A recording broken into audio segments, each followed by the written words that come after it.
నీకు బాగుంది మాకు బాగలేదు అనవాకండి, అందరికి బాగానే ఉంటుంది. ఇది ఎందుకు పాడానంటే సైతాను గారిని ఏడిపించాలని పాడాను. దేవునికి స్తోత్రం. యేసయ్యను గురించి ఎప్పుడైతే జయధ్వనులు చేస్తామో సైతాను గాడి ఓటమిని వాడికి గుర్తు చేస్తాం. సైతాను ఓటమి వాడికి గుర్తు వచ్చినప్పుడు వాడికి ఏడుపేగా. కాబట్టి ఇది మనం ఒకసారి చేయకూడదు, తరచు చేయాలి. యేసును గూర్చి జయధ్వనులు చేయాలి. యేసును బట్టి యేసు జయించాడు, సైతాను ఓడిపోయాడు కాదా? అవునా? మరణపు కోటలో మరణమే సమసెను, మరణమే సమసెను. మరణ బలము గలవానిని అనగా అపవాదిని తన మరణము ద్వారా నశింపజేయుటకై. హెబ్రీ పత్రిక 2:14. యేసు సిలువ మరణము ద్వారా అపవాదికి నాశనము కలిగించాడు. సిలువలో యేసు గెలిచాడు, సిలువలో యేసు గెలిచాడు. శత్రువు ఓడిపోయాడు. సిలువలో చంపేశామనుకొని సంబరపడ్డాడు. అయిపోయింది, ఇంక గొడవ లేదనుకున్నాడు. సమాధి కూడా చేసుకోండి, ఇంక అయిపోయింది, హీరో అయిపోయాడని వాడు సంబరపడ్డాడు. హీరో ఏడైపోతాడు? హీరో అయిపోతే హీరో ఎట్లవుతాడు? మూడవ నాడు సమాధి గుండెను చీల్చి మరణాన్ని జయించి మరణపు ముళ్ళుని విరిచి తిరిగి పునరుద్ధానుడై లేచాడు.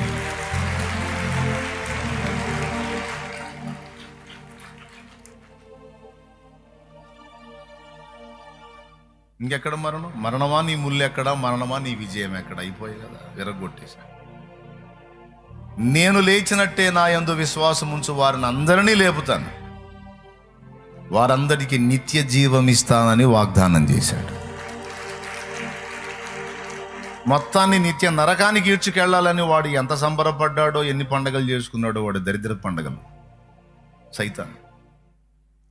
ఆ పండగలన్నీ దండగలైపోయినాయి. ఇప్పుడు కోట్లాది మంది ప్రజలు నిత్య జీవానికి వారసులు అయిపోయాయి. యేసు జయించాడు గనుక సాతాను ఓటమిని గూర్చి, యేసు జయమును గూర్చి మనం పాడినప్పుడు, ప్రకటించినప్పుడు, ఆ విషయాన్ని ఎత్తినప్పుడు దెయ్యాలకు కాదు, దెయ్యాల నాయకుడైన సైతానుకే ఇబ్బంది. కాబట్టి ఎప్పుడు జయ హే, జయ జయ జయ హే, జయ జయ జయ దేవసుత, జయ జయ జయ విజయసుత. విజయం పొందిన స్తుతుడా అంటే దైవకుమారుడా, దేవకుమారుడా, విజయకుమారుడా, నువ్వు గెలిచావయ్యా, గెలిచావయ్యా. ప్రార్థన కాలము బహుప్రియమాయను సార్థకమాయను దేవుని వాక్యము. ప్రార్థనలే బలిపీఠములాయను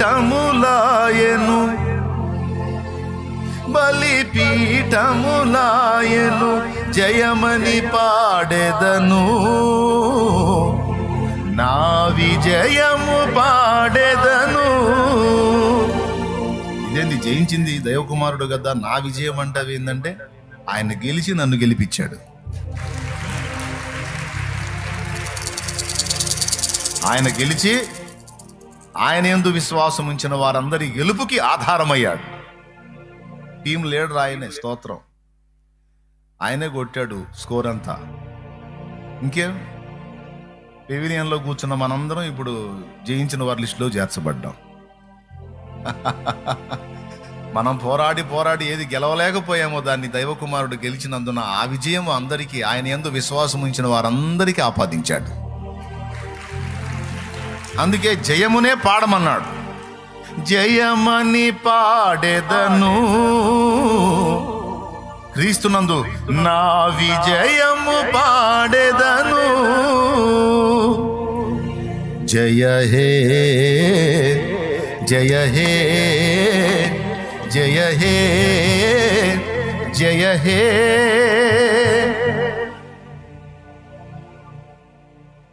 అమూల్యమైన రత్నరాశులను పొదిగినట్టు పాటలో మాటలు పొదిగారు భక్తులు. వాళ్ళకి మనకి చాలా మైళ్ళ దూరం ఉంది. వాళ్ళేమో శిఖరాగ్రంలో కూర్చున్నారు, మనం కొండ సగం కూడా ఎక్కలేక రొప్పుతున్నాం. భక్తులు శిఖరాగ్రంలో చేరి కూర్చున్నారు అక్కడ, మనమే సగం పడ ఇంకా రాలా. ఆ సగానికి రాకపోగా ఇక రొప్పుతున్నాం. ఎప్పుడు చేరుతాం? దేవుడే చేరుస్తాడు ఆ శిఖరాగ్రానికి. ఆమేన్. రండి,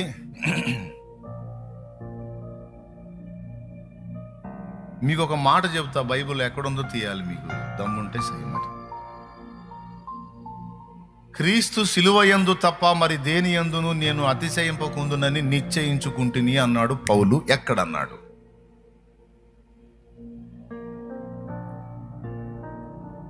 మూడంకెలు లెక్క పెడతా.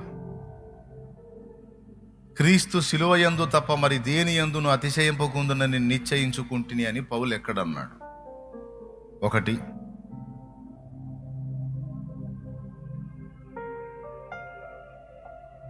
1:30 అంటే మీకు అవకాశం ఇస్తున్నా, దేవులాడతారు.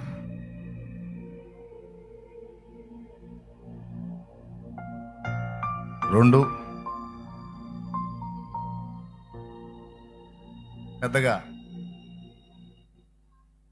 శబాష్, వెరీ గుడ్. గలతీ పత్రిక 6:16 14 చూడండి నాన్న ఒకసారి. అయితే మన ప్రభువైన యేసుక్రీస్తు శిలువయందు తప్ప మరి దేని యందును అతిశయించుట నాకు దూరమవును గాక. దేవునికి స్తోత్రం కలుగును గాక. అయితే మన ప్రభు అయిన యేసుక్రీస్తు శిలువయందు తప్ప మరి దేని యందును అతిశయించుట నాకు దూరమగును గాక. రైట్, ఆ వచనాన్ని గుర్తు రాసుకోండి. కొరింథీయులకు రాసినటువంటి మొదటి పత్రిక 2వ అధ్యాయము. కొరింథీయులకు రాసినటువంటి మొదటి పత్రిక 2వ అధ్యాయము 2వ వచనం చూడండి. నేను యేసుక్రీస్తును అనగా సిలువ వేయబడిన యేసుక్రీస్తును తప్ప మరి దేనిని మీ మధ్య ఎరుగకుందునని నిశ్చయించుకొంటిని. ఈ 2 మాటలు గుర్తు రాసుకోండి, ప్రార్థన చేద్దాం. పరిశుద్ధుడు అయిన మా తండ్రి, ప్రేమ స్వరూపేగు దేవా, నీకు స్తోత్రము. నీ దయాపూర్వక సంకల్పాన్ని బట్టి శుభవేళ మొదటి కూటంలో మమ్మల్ని తీసుకొచ్చి కొన్ని మాటలు మేము వినడానికి, కొన్ని సంగతులు ధ్యానించడానికి మాకు ఇచ్చిన సమయం కొరకు స్తోత్రము. నిదాసుడు, బలహీనుడు, అయోగ్యుడు, అపాత్రుడు ప్రభు, నీ కృపను అనుగ్రహించి నీ బిడ్డతో నీవుండి నీ కృపను బట్టి, రక్తమును బట్టి యోగ్యత కలిగించి నాతో మాతో అందరితో మాట్లాడు. ఉపదేశాన్ని అడ్డగింపు చూసే దయ్యపు శక్తులను, దురాత్మలను యేసు నామములో బంధించి దూరపరుస్తున్నావు. నీ కరుణా సన్నిధి, కృపా సన్నిధి మా మధ్య నుంచి నాతో మాతో మాట్లాడు. నీ వాక్యము పంపమని యేసు ప్రశస్త నామమున ప్రార్థించి పొంది ఉన్నాము తండ్రి. ఆమేన్. మనం చదువుకున్నటువంటి ఈ 2 వచనాల్లో పౌలు మహనీయుడు నేను యేసుక్రీస్తును అనగా సిలువ వేయబడిన క్రీస్తును తప్ప మరి దేనిని మీ మధ్య ఎరుగుకుందునని నిశ్చయించుకున్నాను అని కొరింథీ సంఘానికి రాశాడు. మరో చోట గలతీ పత్రిక 6:14లోనేమో క్రీస్తు సిలువ యందు తప్ప మరి దేని యందు కూడా నేను అతిశయించదలుచుకోలేదు, నా అతిశయము క్రీస్తు సిలువే అన్నాడు. ఇప్పుడు అదే పౌలు కొరింథీ సంఘానికి రాస్తూ 1:31లో అతిశయించువాడు ప్రభువునందే అతిశయించవలెను అని చెప్పాడు కదా. మళ్ళీ సిలువనందు అతిశయించటం ఏమిటి? ప్రభువునందు అతిశయించటం అంటే బాగుంది. మళ్ళీ సిలువనందు అతిశయించటం అనే మాట వాడాడు. ఎందుకు సిలువనందు అతిశయించాలి? ఎందుకు సిలువను తప్ప మరి దేనిని కూడా మీ మధ్యన ఎరుగుకుందునని నిశ్చయించుకుంటుని అని ఎందుకు అన్నాడు అనే ఒక ప్రశ్న మీద మనం ధ్యానం ఉంచుదాం, లక్ష్యం ఉంచుదాం. జాగ్రత్తగా వినండి, కొన్ని కీలకమైన విషయాలు మీకు అందించి ముగిస్తాను.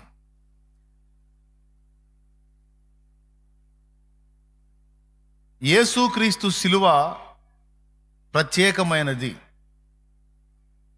ఇక సిలువ తప్ప మనం చెప్పుకునే గొప్పలన్నీ లోకంలో కూడా ఉన్నాయి. సింపుల్గా మీకు డైరెక్ట్గా పాయింట్లోకి తీసుకొస్తున్నా. ఇప్పుడు మీరు ఎవరికైనా లోకస్తులకు క్రీస్తుని పరిచయం చేయడానికి అద్భుతాలను వాడారనుకో, చర్చికి రా, నీకెందుకు జబ్బులు తగ్గుతాయి, అప్పులు తీరుతాయి, సమస్యలు పోతాయి, ఉద్యోగం వచ్చిద్ది, పిల్లలు పుడతారు అని నువ్వు చెప్పావు అనుకో, అన్యజనుల్లో కొంతమంది ఏమంటారో తెలుసా? మేము పోయిన దగ్గర కూడా పోయినప్పుడు మాకు అప్పులు తీరినాయి అంటారు. మేము పోయే దగ్గరకు పోయినప్పుడు కూడా మాకు పిల్లలు పుట్టారంటారు. అసలు నాకైతే 16 సంవత్సరాల పిల్లలు లేరు, ఫలానా దగ్గరకు పోయినాక పిల్లలు పుట్టారు, నాకు ఫలానా స్వామి ఇచ్చాడు అంటారు. అలాగే రోగం తగ్గిద్దిరా అంటే నేను పోయిన ఫలానా దగ్గరికి పోయాను, అక్కడికి పోయినాక రోగం తగ్గిందంట. నువ్వు ఏది చెప్తావో, ఏ అద్భుతాల గురించి మాట్లాడతావో, అద్భుతాలన్నీ అవతల వాళ్ళు కూడా మాకు అక్కడ జరిగినాయి అని చెప్పడానికి అవకాశం ఉందా లేదా? ఉంది అన్నోళ్ళు స్పందించండి. ఉందా లేదా? నీకు అక్కడక్కడ తగిలి కూడా ఉంటారు. అద్భుతాలా, మా దగ్గర కూడా జరుగుతుంది, మాకు చెప్పు, నీ సోదిపో అంటారు. స్తోత్రం. ఓకేనా? రైట్. మరి రెండవది, మంచి నీతి సూత్రాలు, నీతి మాటలు దొరుకుతాయి రా అన్నావు అనుకో, మా దగ్గర కూడా ఉన్నాయి బోల్డ్ అని నీతి మాటలు, కావాలంటే రా, కుప్పలు కుప్పలు ఉన్నాయి. నువ్వు ఎన్ని నోట్సులు రాసుకుంటావో రాసుకో, కుప్పలు కుప్పల నోట్సులు సరిపోయేంత నీతి మాటలు మా దగ్గర ఉన్నాయి అంటారు. చెప్పిన ఇతర విశ్వాసాల్లో ఉన్న వాళ్ళు వాటన్నిటినీ చెప్తారు. మరి నువ్వు ఇక ఏది చెబితే వాళ్ళు నోరెత్తరు అంటే ఒక్క సిలువ విషయం తప్ప ఇక వాళ్ళు అన్ని సంగతుల విషయమే నోరెత్తుతారు. ఎందుకంటే ఇతర మతాలలో దేనిలో కూడా లేనిది, ఒక బైబిల్లో మాత్రమే ఉన్నది, యేసు మాత్రమే నెరవేర్చినది సిలువ కార్యము.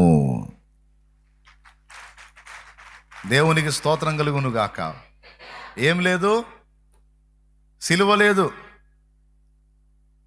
కాబట్టి ఒక వ్యక్తిని కార్నర్ చేయాలి అంటే, మానవ జాతిని నిత్య నరకము నుండి తప్పించడానికి, మానవ జాతిని పాప విమోచనలోనికి తీసుకొని రావడానికి అద్భుతాల, ఆశ్చర్యాల, సూచక్రియల, మహత్కార్యాల, నీతి మాటల, నీతి సూత్రాల ఇవేవి కాదు.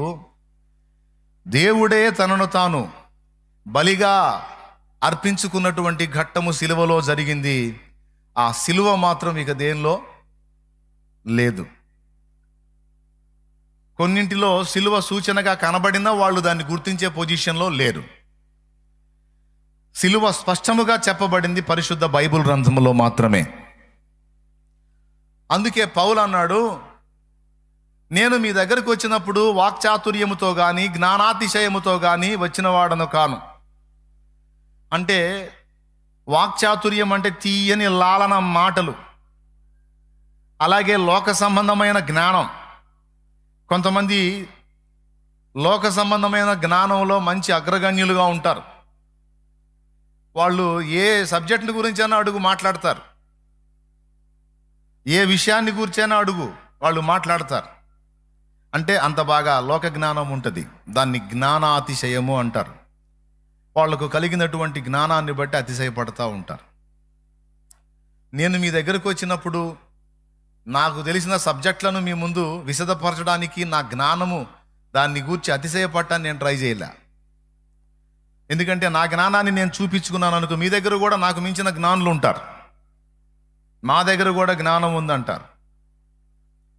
ఇంకా నేను ఏవి చేసినా మా దగ్గర కూడా అవి ఉన్నాయి అంటారు మీరు.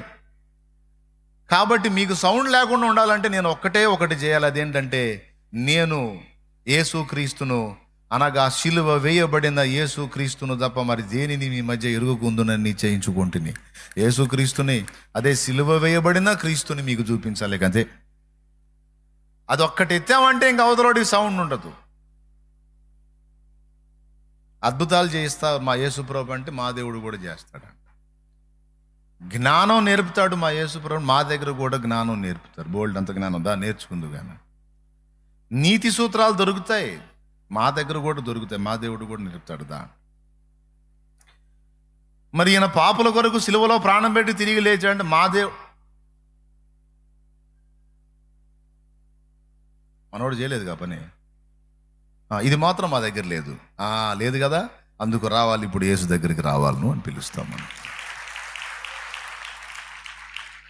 నువ్వు జ్ఞానం చెప్పు, సూచక్రియలు, మాతకార్యాలు, అద్భుతాలు చెప్పు, నీతి సూత్రాలు చెప్పు, నీతి బోధాలు చెప్పు, ఇవన్నీ మా దగ్గర ఉన్నాయండి. కానీ వారి దగ్గర లేనిది ఒక్కటే, సిలువ వేయబడిన యేసు. ఇప్పుడు చెప్పండి, సిలువ అతిశయ కారణమా కాదా? సిలువ వేయబడిన క్రీస్తు అతిశయ కారణమా కాదా? ప్రభువునందు అతిశయించటము, ఆయన సిలువ యాగమునందు అతిశయించటము ఒక్కటే. అందుకే పౌలు భక్తుడు తన దగ్గర బోల్డ్ అంత సబ్జెక్ట్ ఉన్నా ఆ సబ్జెక్టుని ఎక్స్పోజ్ చేయడానికి ఇష్టపడాల, తన జ్ఞానాన్ని చూపించుకొని అతిశయపడటానికి ఇష్టపడాల. సిలువ వేయబడిన యేసును గూర్చి మాత్రమే వారికి ప్రచురపరిచాడు. ఓకేనా? కాబట్టి ఇప్పుడు లోకంలో మిగిలిన వాళ్ళలో లేనిది మన దగ్గర మాత్రమే ఉన్నదేంటి చెప్పండి, పెద్దగా చెప్పండి. సిలువలో పాపికి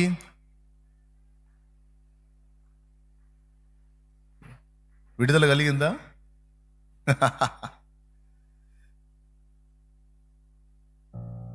ఇది ఫస్ట్ మీరు గుర్తుపెట్టుకోవాలి. ఇక మిగిలిన ఏవి చెప్పినా వేటిని బట్టి కూడా నువ్వు యేసును హత్తుకోవటానికి లేదు. మిగిలిన అద్భుతాలను బట్టో, సూచక్రియలను బట్టో, నీతి మాటల్ని బట్టో, మరి దేన్ని బట్టో నువ్వు యేసు కనెక్ట్ అయ్యావు అనుకో, ఈ అవతలు కూడా దొరికినప్పుడు నువ్వు అటు కూడా కనెక్ట్ అయ్యే అవకాశం ఉంది. అందుకే మిగిలిన అద్భుతాలు, సూచక్రియలు, మహత్కార్యాలు, నీతి బోధలు, జ్ఞానోక్తులు ఇవన్నీ కాదు, సిలువను బట్టి కనెక్ట్ అవ్వాలి నువ్వు. ఏమన్నా అర్థమైందా మీకు? ఎంతమందికి అర్థమైంది? అర్థమైతే చేతులేదు. దేన్ని బట్టి కనెక్ట్ అవ్వాలి? అది అద్భుతాలు జరిగినా, సూచక్రియలు జరిగినా పాపికి విడుదలైతే లేదుగా. జ్ఞానబోధలు బోధించినా పాపికి విడుదల లేదుగా, నరకమేగా. అలాగే నీతి సూత్రాలు మాట్లాడినా పాపికి విడుదల లేదుగా, నరకమేగా. కానీ ఇక్కడ వాటన్నిటితో పాటు పాపిని నరకము నుండి కాపాడటానికి, వాని పాపముల నుండి పాపిని విడిపించడానికి ఇక్కడ సిలువ యాగము జరిగింది. ఇది అదనం, ఇది స్పెషల్. కాబట్టి మీరందరూ దేన్ని బట్టి కనెక్ట్ అయ్యారు యేసుకి? నిజమేనా? ఇప్పుడు నేను చెప్పాను కాబట్టి సిలువను బట్టి అంటున్నారా? ఒకవేళ నేను ఈ మాట ముందు చెప్పకుండా ఆ ముందు చెప్పిన 3 సంగతులు కూడా నేను చెప్పినట్లయితే సిలువను ఒక్కదాన్ని మరుగు చేసి వీటిలో ఏదో దాన్ని బట్టి కనెక్ట్ అయ్యాననేవాళ్ళు. యేసు ప్రభు జ్ఞానం నాకు నచ్చింది బ్రదర్, అసలు ఆయన నీతియుక్తమైన జీవితం నాకు నచ్చింది బ్రదర్ అని.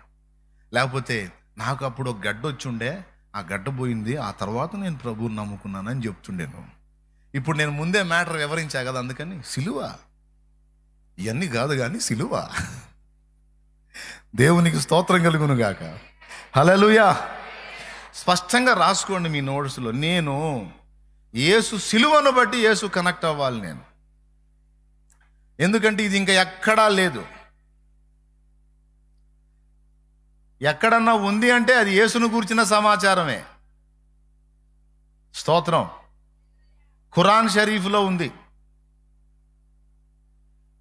సహోదరులు ఏం చెప్తారంటే యేసు సిలువలో చనిపోలేదు, అల్లాహ్ పైకి తీసేసుకున్నాడు. అల్లాహ్ అంటే దేవుడు అని అర్థం, అంతే. పైకి తీసేసుకున్నాడు, ఆ సిలువ మీద ఇబ్లీస్ని సిలువ వేయించాడు అని అంటారు. అది తప్పు. తప్పున్నర తప్పు. ఖురాన్లో స్పష్టంగా యేసు పుట్టినప్పుడు యేసే మాట్లాడినట్లుగా సూరా మరియంలో క్లియర్గా రాయబడి ఉంది. నేను పుట్టిన రోజు, మరణించే రోజు, తిరిగి బ్రతికింపబడి లేచే రోజు నాకు శాంతి కలుగుతుంది గాక అని యేసు వారు పలికినట్లు సూరా మరియం పోయిన కనీసం ప్రవక్తనైనా ఒప్పుకుంటే ప్రవక్త అబద్ధాలు ఆడతాడా? స్పష్టంగా చెప్పాడుగా, నేను పుట్టిన రోజు, మరణించే రోజు, తిరిగి బ్రతికింపబడే రోజు నాకు శాంతి కలుగుతుంది గాక అంటే పుట్టుక, మరణం, పునరుద్ధానం మూడింటిని గురించి ఆయన మాట్లాడాడు. అప్పుడు యేసు సిలువను గూర్చి ఖురాన్ కూడా సాక్ష్యం ఇచ్చినట్లే, వాళ్ళు ఒప్పుకున్నా ఒప్పుకోకపోయినా. దేవునికి స్తోత్రం. ఈ మాట ఉందో లేదో కావాలంటే అడగండి, పోయి చదవండి మీకు దొరికితే. నా దగ్గర తెలుగు ఖురాన్ ఉంది, అండర్లైన్ చేసి పెట్టుకున్నా, స్పష్టంగా ఉంది. కాబట్టి యేసు శిలువ మీద ప్రాణం పెట్టాడు, సర్వమానవాళి పాప పరిహారార్థమై రక్తము చిందించాడు. ఆయన రక్తమును బట్టి ఎల్ల మానవులకు ఆయన యందలి విశ్వాసం ఉంచే వారందరికీ రక్షణ ప్రకటించబడింది. దేవునికి స్తోత్రం. అలాగే దేవుని యొక్క బలియాగాన్ని గురించి ఋగ్వేద సంహిత 10వ మండలం 90వ సూక్తం, దాన్ని పురుష సూక్తం అంటారు. వేద సాహిత్యంలో ఋగ్వేదం 10వ మండలం 90వ సూక్తం పురుష సూక్తం అంటారు. ఆ సూక్తములో ఆది సంభూతుడు, తొలుత జన్మించినవాడు మానస యజ్ఞమున యజించబడినాడు అని అందులో రాశాడు. టీకా తాత్పర్యములో సృష్టికర్త ఎవరైతే ఉన్నాడో ఆయనే బలి ఇవ్వబడే హోమ పశువుగా చేయబడ్డాడు అని సృష్టికర్త బలియాగాన్ని గురించి అందులో రాశారు. దేవునికి స్తోత్రం. కాబట్టి మనకి అతిశయ కారణం ఏదన్నా ఉంది అంటే అది యేసుక్రీస్తు శిలువయే. బాగా వినాలి. ఇప్పుడు ఈ మొక్క చెప్పడానికే మాకు ఇంతసేపు టైం తీసుకున్నాం అనుకోవద్దు. జస్ట్ పునాదిగా ఈ విషయాన్ని మీ దృష్టికి తీసుకొచ్చా. ఇప్పుడు అసలు సంగతికి వస్తా. ఇప్పుడు మనందరికీ రక్షణాధారం యేసు శిలువ బలియాగం. యేసు శిలువలో మనకి ఏమేమి దొరికినాయి, అసలు యేసు శిలువలో ఏమేమి కనబడ్డాయి అంటే ఇంట్రెస్ట్ ఉంటే రాసుకో. ఇది కూడా టూకీగా చెప్పి అసలు పాయింట్లోకి వెళ్తా. యేసు శిలువలో దేవుని న్యాయము కనబడింది. యేసు శిలువలో దేవుని న్యాయం కనబడింది. న్యాయం ప్రకారం దేవుడు పాపికి శిక్ష విధించాడు. ఆ శిక్ష పాపి మీద పడకుండా తన ప్రియ కుమారుని మీద మోపి ఆయన మరణ పునరుద్ధానముల ద్వారా పాపికి రక్షణ ప్రకటించాడు. పాపికి శిక్ష అయితే కన్ఫామ్ చేశాడు, పాపానికి శిక్ష అయితే కన్ఫామ్ చేశాడు. ఇది దేవుని న్యాయ విధి. గనుక సిలువలో దేవుని న్యాయం కనపడింది. న్యాయాన్ని లక్ష్య పెట్టనోడైతే సిలువ ఎక్కాల్సిన అవసరంలా. న్యాయాన్ని గౌరవించాడు కాబట్టే నా పిల్లలు చేసిన పాపానికి ఇదిగో తండ్రిగా నేను వెలజల్లిస్తానని సిలువ ఎక్కాడు. న్యాయానికి సమాధానం చెప్పటానికి అది దేవుడంటే ఇవి పడితే అవి చేసేదను అందరు మంచి కోసం అట్ట చేసేయాలని చెప్పటం కాదు. స్తోత్రం. ఎయ్యి పడితే అవి చేయటమను లోక కళ్యాణం కోసం అది చేశానని చెప్పటం కాదు. స్తోత్రం. పెద్దగా చెప్పండి. ఎయ్యి పడితే అవి చేయటం లోక కళ్యాణం కోసం అవి చేశానని చెప్పటం కాదు. న్యాయం. మనమందరము ఆయన పిల్లలము, ఆయన మన తండ్రి. మనమందరం పాపులమై ఉన్నాం. మన పాపమునకు న్యాయం ప్రకారం శిక్ష రావాలి. మనం ఇచ్చే లంచాలు తీసుకొని దేవుడు వదిలిపెడితే దేవుడు తేడా అవుతాడు. కాబట్టి లంచాలు పరిష్కారం కాదు. దేవుడికి ఏదో ఇస్తే అవి తీసుకొని వదిలేసేదానికి అది పరిష్కారం కాదు. మరి ఏది పరిష్కారం అంటే పాపానికి శిక్షయే పరిష్కారం. అయితే పిల్లలు చేసిన పాపానికి పిల్లలు నశించడం ఇష్టం లేని తండ్రి ఆ శిక్షను తన మీదికి తీసుకొని తన శరీరమందు దానికి శిక్షను అనుభవించి న్యాయానికి, ధర్మానికి, సత్యానికి సమాధానం. మరి ఈ విధంగా చేసినోడు ఇంకెక్కడున్నాడో ఒకసారి చూపించు, నాకు చూపించు. సర్వమానవాళి పాప పరిహారార్థమై ఇలాగూ నెరవేర్చిన వాడు ఇంకెవరున్నారు? ఒక్క యేసు తప్ప ఇంకెవరూ లేరు. అందుకే ఎన్ని తిట్టినా, కొట్టినా, దూషించినా, ఎన్ని రకాలు మాట్లాడినా ఆయనను గూర్చి, ఆయన సత్యమును గూర్చి ప్రకటించకుండా ఉండలేకపోతున్నాం, ప్రకటించకుండా ఉండం. స్తోత్రం. ఓకేనా? సిలువలో ఏం కనపడింది? మీ క్లారిటీ ఉందా? 2 ఏళ్ళు అన్నంత క్లారిటీ. Okay, right. సిలువలో దేవుని ప్రేమ కనపడింది. సిలువలో ఏం కనపడింది? దేవుని ప్రేమ కనపడింది. పాపాన్ని ఎంత ద్వేషిస్తాడో, పాపిని ఎంత ప్రేమిస్తాడో కూడా సిలువలోనే అర్థమైంది. ఏం చేద్దాం? పాపులైన తన పిల్లలు కదా, ఇంకొక మాట చెప్పాలంటే ఎవరన్నా మంచోడి కోసం ప్రాణం పెట్టడానికి ఇష్టపడతారు, చెడిపోయినోడి కోసం ఎవరైనా ప్రాణం పెడతారా? మనలో ఒక్కళ్ళన్నా మంచోళ్ళు ఉన్నారా? అబద్ధాలు ఆడకుండా నిజం చెప్పండి. నేను 100% మంచోడిని, మంచిదన్న వాళ్ళు చేతులు ఎత్తండి. గజమాల ఆర్డర్ చేస్తా. స్తోత్రం. ఒక్కళ్ళు కూడా లేరు, ఫుల్ తేడా. అయితే మనందరము పాపులమై ఉండగానే యేసుక్రీస్తు మన పాపముల కోసము చనిపోయెను. ఎంత ప్రేమించాడు! ఇందాక చిన్నోడు పాడాడు, యేసు నన్ను ప్రేమించినావు, పాపినైనా నన్ను ప్రేమించినావు. ఎందుకు పనికొస్తాను తండ్రి నీకు? నా వంటి నరుడొకడు నన్ను ప్రేమించిన నా వలన ఫలం కోరతాడు. ఏ ఫలం లేకుండా నన్ను ఎవడు ప్రేమించడు. ఎవరన్నా నన్ను ప్రేమించి దువ్వుతున్నారంటే నా వల్ల వాళ్ళకి ఏదో ఉపయోగం ఉంది కాబట్టి లాలన మాటలు, దువ్వుడు మాటలు ఎన్ని ఉంటాయి. ఎవడికి పనికి రాకపోతే అందరూ ఎప్పుడు చేస్తావు అంటారు. ఎవరైనా నన్ను ప్రేమించారంటే ఏదో ప్రతిఫలం నా వల్ల ఉంటేనే. మరి నా వల్ల నీకేం ప్రతిఫలం ఉంటుందయ్యా? నీ వంటి పుణ్యునికి నా వంటి పాపితో కేవలం ఏమి లేకనైనా నా కోసం అంత త్యాగం చేశావు ప్రభువా. యేసు నన్ను ప్రేమించినావు, పాపినైనా నన్ను ప్రేమించిన. యేసు సిలువలో దేవుని ప్రేమ కనపడింది. దేవునికి స్తోత్రం. యేసు సిలువలో దేవుని నీతి కనపడింది. దైవ నీతి, దైవ న్యాయం, దైవ నీతి, దైవ ప్రేమ కనపడ్డాయి సిలువలో. ఇంకేం జరిగింది సిలువలో? మనందరికీ శత్రువైన అపవాదికి ఓటమి కలిగింది సిలువలో. తన యందు విశ్వాసం ఉంచే వారికి శత్రువు మీద జయము కలిగింది సిలువలో. దేవునికి మహిమ. మనందరం సైతానుకు బందీలం అయిపోయాం పాపం చేసి. మొత్తాన్ని సంకలో పెట్టి కూర్చున్నాడు వాడు. ఇప్పుడు యేసు ప్రభు సిలువలో మరణించి తిరిగి లేచిన తర్వాత వాడి కబంధ హస్తాల్లోంచి బంధ విముక్తులమైపోయాం. ఇప్పుడు మనం స్వతంత్రులమైపోయాం. పాపమునకు, సాతానుకు మన మీద ఇక అధికారము, మరణానికి కూడా లేదు. మరణానికి ఎందుకు లేదు? సత్తన్నాంగా అంటారా? సచ్చినా మళ్ళీ బతుకుతాం. స్తోత్రం కలుగునుగాక. సచ్చినా మళ్ళీ బతికినప్పుడు ఇంకా దానికి విలువేముంది? నిద్రపోయాడు, లేచాడు, దానికి విలువేముంది? చనిపోయినా తిరిగి బ్రతుకును కదా. కాబట్టి ఇక మరణానికి విలువ, ఇక రెండవ మరణం అసలు లేనే లేదు. అంటే నరక ప్రయాణం లేదు. కాబట్టి శత్రువు ఓడిపోయాడు. మనల్ని ఎట్లనన్నా ఈడ్చికెళ్ళాలని స్కెచ్ గీశాడు, బుస్ అయిపోయాడు. వాడు పాపం వేసిన స్కెచ్లన్నీ సిలువలో బుస్ అయిపోయినాయి. వాడు ఓటమి పాలయ్యాడు. యేసు జయించాడు. తన యందు విశ్వాసం ఉంచిన వారందరినీ ఆ జయించిన లిస్టులోకి చేర్చాడు. ఇప్పుడు యేసును బట్టి మనందరం కూడా నిత్య జీవానికి వారసులం.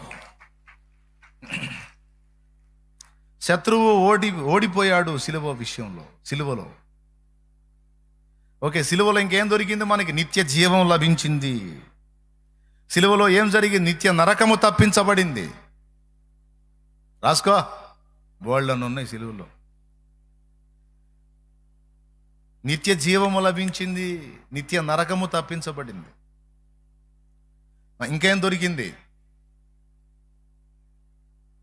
సిలువలో? ఇంకేం దొరికింది? దేవునితో మనకు తెగిపోయిన సమాధానము తిరిగి కలుసుకుంది, తిరిగి ఏర్పడింది. ఒకప్పుడు దేవునితో మనకు సంబంధాలు తెగతెంపులు అయిపోయినాయి. ఎందుకంటే మన పాపములను బట్టి ఆయన మన తండ్రి అంటే మనము ఆయన సన్నిధికి చేరగలం. వీడు ఆర్భాటానికి ఇంత హడావుడి చేసి పెళ్లి చేసుకుంటాడు, తడిసి మోపడే.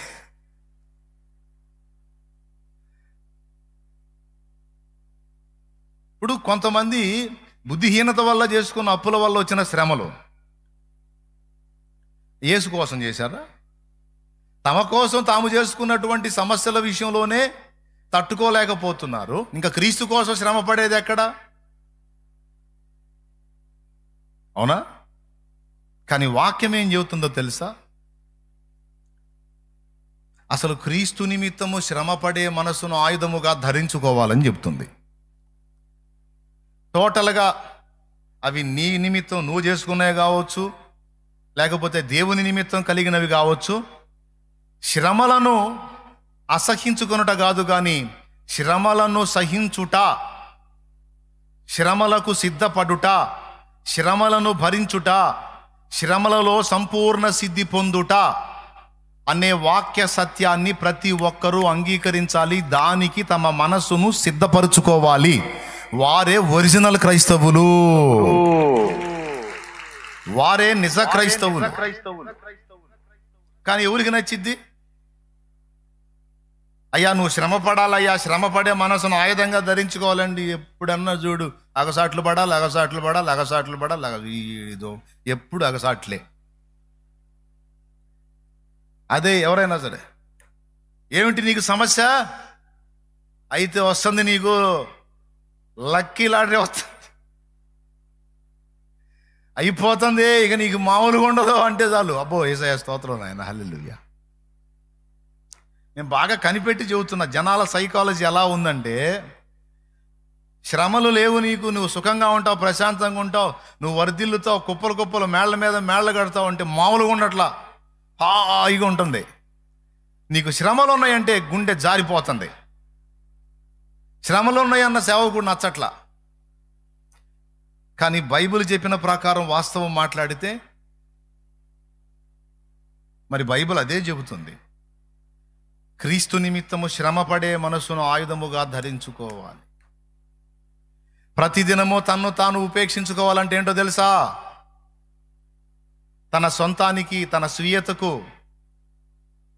స్వస్తి చెప్పాలి, ముగింపు చెప్పాలి. తన ఘనతను లక్ష్య పెట్టకూడదు, తన కీర్తిని లక్ష్య పెట్టకూడదు, తన భోగాలను లక్ష్య పెట్టకూడదు. తనను తాను ఉపేక్షించుకొని తన సిలువనెత్తుకొని ప్రతిదినము ఆయనను వెంబడించాలి. కానీ ఈరోజు అది నచ్చలేదు. అందుకే నేను అంటున్నాను, సిలువను అసహించుకునే క్రైస్తవ్యం అని. నేను బాగా గమనించా. శ్రమలలో మనం ఉంటాం. అంత్య అబద్ధ క్రీస్తు బయలుపరచబడి వాడు సంఘమును శ్రమ పెడతాడు, ఆ శ్రమలో మనం ఉంటామంటే చాలామందికి నచ్చలా. మరి ఏమి నచ్చిందో తెలుసా? వాడు బయలుపడక మునిపే మనం జంప్ అవుతాం అన్నది నచ్చింది. దేవునికి స్తోత్రం. వాడు బయలుపడేటప్పటికి మనం వెళ్ళిపోతాము. మనం వధువు సంఘం, పెళ్లి కూతుర్ని పెళ్లి కొడుకు ఏమన్నా అగసాట్ల పాలు చేస్తాడయింది. పెళ్లి కూతుర్ని పెళ్లి కొడుకు ఏమైనా ఇబ్బందుల పాలు చేస్తాడా, శ్రమల పాలు చేస్తాడా? అసలు ఎట్ట చూసుకుంటాడు? పల్లకి పంపిస్తాడు, పూలదండలు పంపిస్తాడు, బ్యాండ్ మేళం పంపిస్తాడు. అసలు ఆ అమ్మాయికి ఏమన్నా తక్కువ కానిస్తాడా? అదేంటి, మనకెందుకు ఉంటాయి శ్రమలు అని బోధిస్తున్నారు. మనము రక్షణ పొందుటకే గాని ఉగ్రత పాలగుటకు దేవుడు మనల్ని నియమించలేదు అన్న మాట తీసుకొని దాన్ని అడుదిప్పారు. ఇప్పుడు ఉగ్రత అంటే దేవుని ఉగ్రత ఉంది, అంత్య అబద్ధ క్రీస్తు చూపే ఉగ్రత కూడా ఉంది. అంత్య అబద్ధ క్రీస్తు ఉగ్రత చూపేది విడవబడ్డోళ్ల మీద కాదు, నజరేయుడగు యేసు పక్షముగా నిలిచిన సంఘము మీద వాడు కోపం చూపేది. దేవుడు ఉగ్రత చూపేదేమో వాణ్ణి ఆమోదించి ఆయన తృణీకరించిన వాళ్ళ మీద ఆయన ఉగ్రత చూపుతాడు. ఇప్పుడు దేవుని ఉగ్రతలో మనం ఉండం, ఇది మేము మొత్తుకొని చెబుతున్నాం. కానీ అంత్య అబద్ధ క్రీస్తు బయలుపడి వాడు చూపించేటువంటి కోపములో సంఘము ఉంటుంది. మనోళ్ళు అన్నారు, పెళ్లి కూతుర్ని శ్రమ పెడతాడా పెళ్లి కొడుకు అంటే? మరి అట్లయితే ఆదిమ సంఘములో అపోస్తలులందరూ హతసాక్షులు అయ్యారుగా. రంపములతో కొయ్యబడ్డారు, కొరడాల చేత కొట్టబడ్డారు, అగ్ని చేత తగులబెట్టబడ్డారు. మరి ఇవన్నీ మరి వాళ్ళు వధువు కాదా? వాళ్ళు వధువు కాదా? ఇప్పుడు పెళ్లి కొడుకు రక్తము చిందించి ప్రమాణం చేస్తున్నాడండి, ఇదిగో నా ప్రాణమును నీ కొరకు పెట్టి నేను ప్రాణము కంటే ఎక్కువగా నిన్ను ప్రేమించుచున్నాను ఓ వధువా అన్నాడు వరుడు. ఇప్పుడు వధువు ఏం చేయాలా? నీ ప్రాణాన్ని పెట్టావు, దాన్ని అడ్డం పెట్టుకొని నా ప్రాణమును కాపాడుకొని నేను కూడా నీ కోసం బతుకుతానని ప్రమాణం చేస్తే ఎంత చండాలంగా ఉంటుంది. వరుడా, నీవు నీ ప్రాణం పెట్టావు, పిచ్చోడివి, నేను నా ప్రాణం సచ్చినా పెట్టను. నేను నీ కోసం ప్రాణం పెట్టనని ప్రమాణం చేస్తున్నానంటే ఎంత చండాలంగా ఉంటుంది. వరుడేమని ప్రమాణం చేస్తున్నాడు ఇప్పుడు? వధువా, ఇదిగో నిన్ను ప్రేమించి నీ కోసము నా ప్రాణము ప్రియమైనదిగా ఎంచుకోలేదు, నీ కొరకు నేను దానిని ధారపోయడానికి ఇష్టపడ్డాను, నీ కొరకు ఇదిగో సంపూర్ణంగా శ్రమ పొందడానికి ఇష్టపడ్డాను, నా ప్రాణం కంటే ఎక్కువ నిన్ను ప్రేమిస్తున్నాను అని ఆయన అన్నాడు.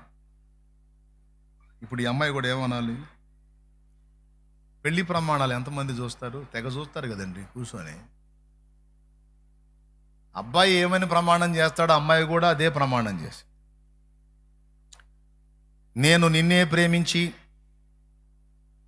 నీకే భర్తగా ఉండి ఇతరులను ఎవరిని ఆశింపక, వ్యాధి అందును, బాధ ఎందును, కష్టమందును, సుఖమందును, దుఃఖమందును, సంతోషమందును నిన్ను ప్రేమించి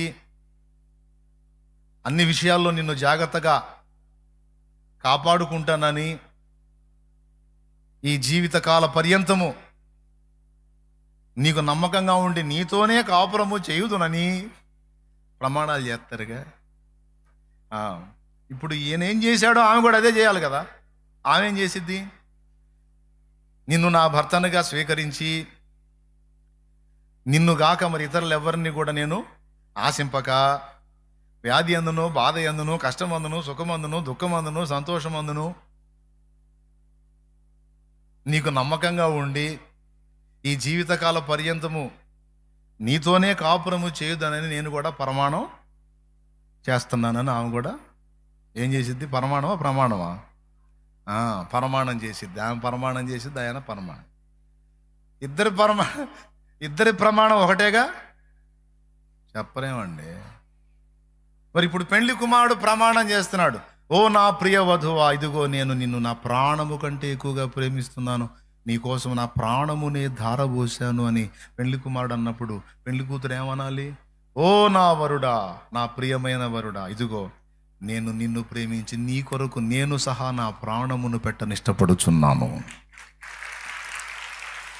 నీకంటే నా ప్రాణము నాకు ప్రియమైనదిగా నేను ఎంచుకోవటం లేదు. That is original Christianity.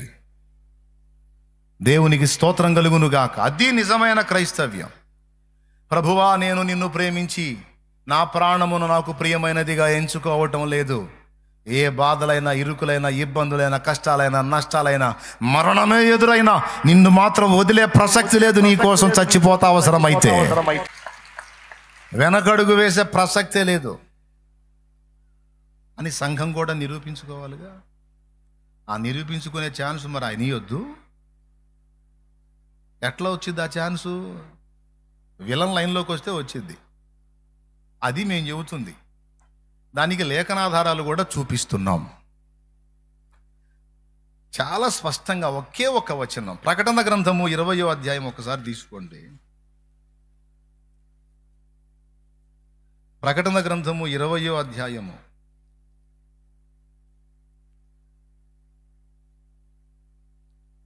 తీశారా?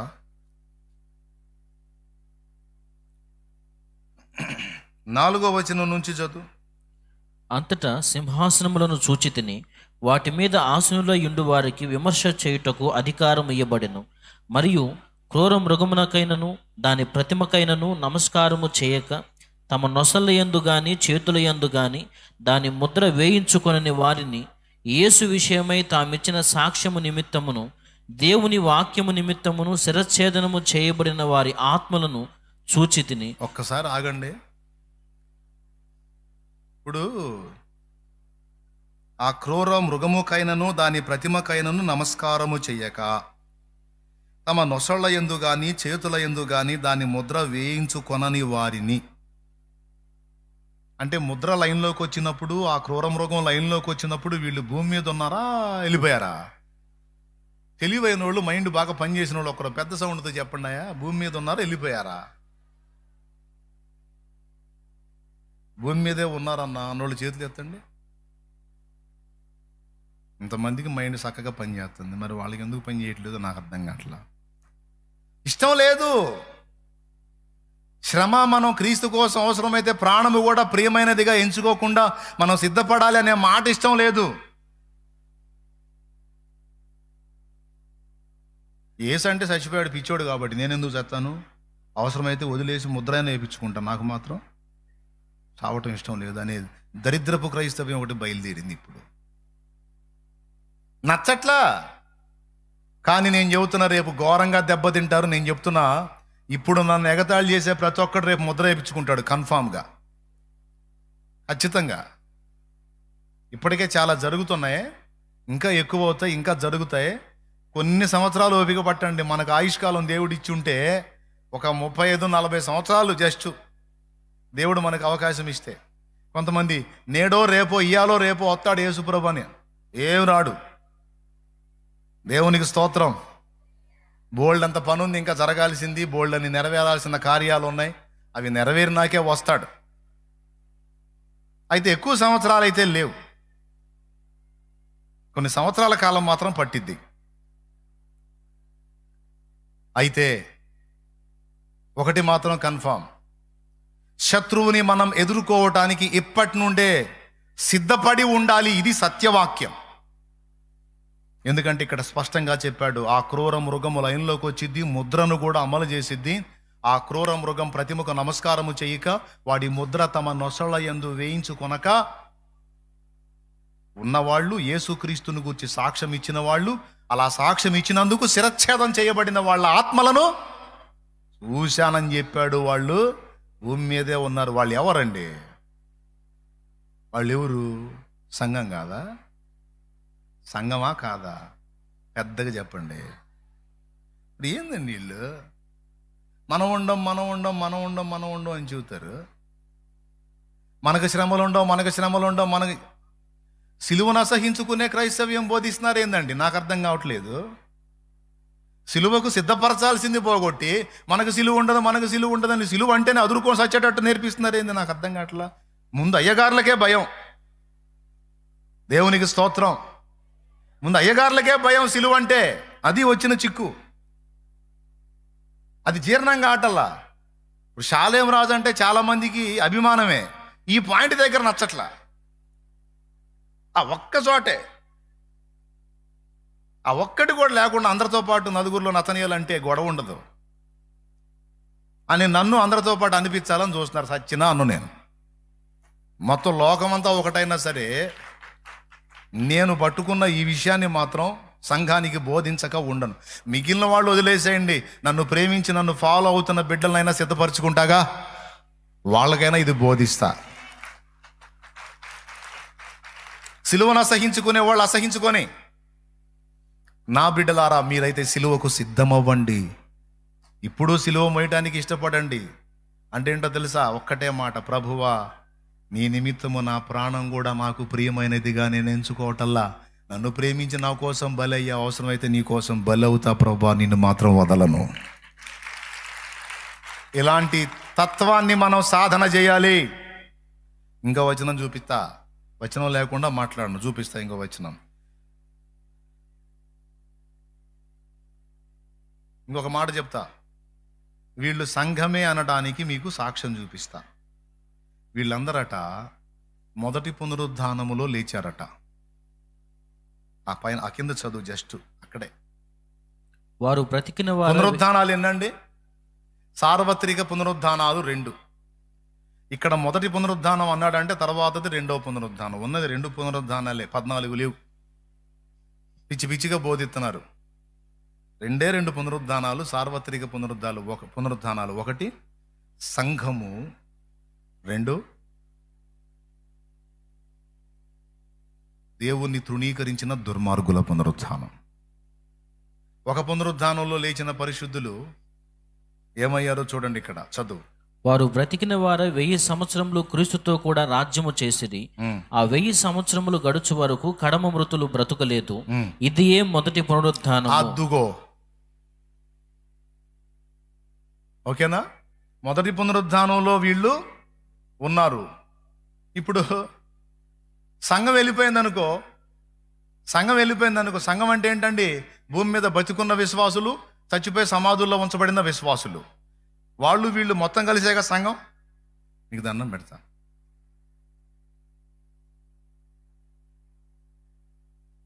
ఇప్పుడు ఇందాక సోదరు నిద్రించింది, మనం ప్రజెంట్ ఉన్నాం. ఒకవేళ ఏసే రాకడ ఇప్పుడు జరిగింది అనుకో, ఆమె లేచిద్దా లేవదా? ఆమె లేచేది మొదటి పునరుద్ధానం అయిద్దా, రెండోది అయిద్దా? పెద్దగా చెప్పండి. అది క్లారిటీ ఉందిగా మీకు? ఓకేనా? మనోళ్ళు ఏం చెబుతున్నారు తెలుసా? సంఘం ఒకసారి పోయిద్దంట, అదొక పునరుద్ధానం అంట. తర్వాత ఇంకొక రౌండ్ మళ్ళీ కొంతమంది మారుతారంట, వాళ్ళు కూడా ఎత్తబడతారంట, వాళ్ళు అది ఇంకొక పునరుద్ధానం అంట. అప్పుడు మొత్తం ఎన్ని పునరుద్ధానాలు? మహాశ్రమంలో కొంతమంది మారుతారంట, వాళ్ళు ఎత్తబడతారంట, అదొక పునరుద్ధానం అంట. ఏం బోధిస్తున్నారో, ఏం మాట్లాడుతున్నారో నాకు బుర్ర పోతుంది వీళ్ళ బోధలు వింటా ఉంటే. వైనం లేదు, పాడు లేదు. ఉన్న పునరుద్ధానాలు రెండు. ఒకటి సార్వత్రిక సంఘ పునరుద్ధానము, 2 విడవబడిన అన్యుల పునరుద్ధానం.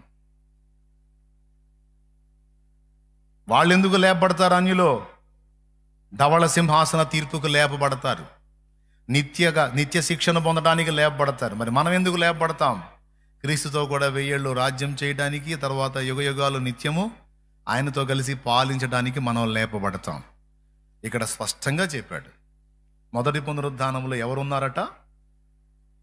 ఆ క్రూర మృగము ప్రతిమకైనను నమస్కరింపక, ఆ వాడి ముద్రను నొసళ్ళయందు వేయించుకొనక ఉన్నవాళ్ళట వీళ్ళు. క్రీస్తు యేసు నిమిత్తం సాక్ష్యం ఇచ్చి శిరశ్ఛేదం చేయబడిన వాళ్ళంట. అంటే అప్పుడు అంత్యాబద్ధ క్రీస్తు బయలుపడ్డప్పుడు, అంటే ఆ క్రూర మృగంగాడు బయలుపడ్డప్పుడు వీళ్ళు భూమి మీద ఉన్నారా లేదా? ఆ తర్వాత కదా ఎత్తబడింది, అది కదా మొత్తుకుంటుంది. మరి ఒరే నాయనా, వాడు వచ్చినప్పుడు ఉంటాంరా మనం భూమి మీద తండ్రి అని మొత్తుకుంటుంటే, మనం ఉండం. వాళ్ళంతే చెబుతారు, నమ్మకండి. ఏమండి మీకు అర్థమైందా? ఇంకొకసారి మళ్ళీ మొదలు పెట్టేద్దా? ఎంతమందికి అర్థమైంది? అబద్ధాలు ఆడుకుండా నిజాలు మాట్లాడుకుందాం. నిజంగా అర్థమైందా? దేవునికి స్తోత్రం. స్పష్టమేగా?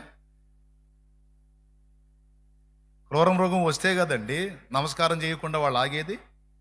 క్రూర మృగం వచ్చి ముద్ర అమలు చేస్తే కదండి తమ నొసలేందు వాడి ముద్ర వేయించుకోకుండా అడ్డం తిరిగేది. అలా అడ్డం తిరిగినందుకు కదండి వాళ్ళని శిరఛేదం చేసేది.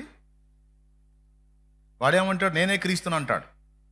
నువ్వు క్రీస్తువు కాదు, నజరేయుడగు యేసే క్రీస్తు, మేము ఆయన భక్తులం, నీకు ఒప్పుకోం మేము అని ఎదురు తిరిగితే అందుకు కదా వాడు రివర్స్ అయ్యేది, అందుకు కదా శిరఛేదాలు చేపించేది, అందుకు కదా శ్రమల పాలు చేసేది. అంటే అన్నా, మరి ఇప్పుడు మనం శ్రమల్లో ఉండాల్సిందేని అంటావా? యేసయ్య ఏం కాపాడ్డా? తలకాయలు లేవాల్సిందేనా? దేవునికి స్తోత్రం. ఏందోరా అయ్యా, సావు కబురు చల్లగా చెబుతున్నావు, మనశ్శాంతి పాడు చేస్తున్నావు అంటారా? ఏమంటారు మరి? యేసయ్యా, నా కోసం నన్ను ప్రేమించి ప్రాణం పెట్టావు, నేను నిన్ను కూడా నా ప్రాణం కంటే ఎక్కువగా ప్రేమిస్తున్నాను, నీ నిమిత్తము నా ప్రాణము కూడా నాకు ప్రియమైనదిగా నేను ఎంచుకోవటం లేదు, అవసరమైతే నీ కోసం చచ్చిపోవటానికి కూడా ఇష్టపడుతున్నాను ప్రభువా అని నువ్వు అన్నప్పుడు దేవుడు నిన్ను వదులుతాడా? హతసాక్షులుగా నిర్ణయించబడ్డ వాళ్ళు హతసాక్షి మరణానికి అప్పగించబడతారు. సంఘం అంతా హతసాక్షులు అవుతారని చెప్పలా, కొందరే హతసాక్షులు అవుతారు, వారికి ఒక సంఖ్య ఉంది. ఒకవేళ నీకు నాకు ఆ అవకాశం వచ్చిందనుకో, ధన్యులో పౌలు, పేతురు, యోహాను లెక్కలో ఉండొచ్చు. నేను అంటాను అది అంత తేలిక కాదు. మరి అంటే ఒకవేళ మనం హతసాక్షి మరణం పొందకపోతే మరి మనం ఎట్లా అన్నా? మనకి ఫుడ్ అది వాడు పెట్టడుగా, మరి ముద్ర వేయించుకుంటేనేగా మరి ఫుడ్ అది, మరి ఎట్ట బతకాలన్నా?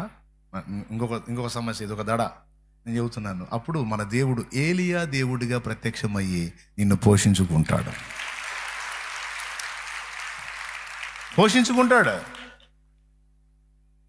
కాపాడుకుంటాడు.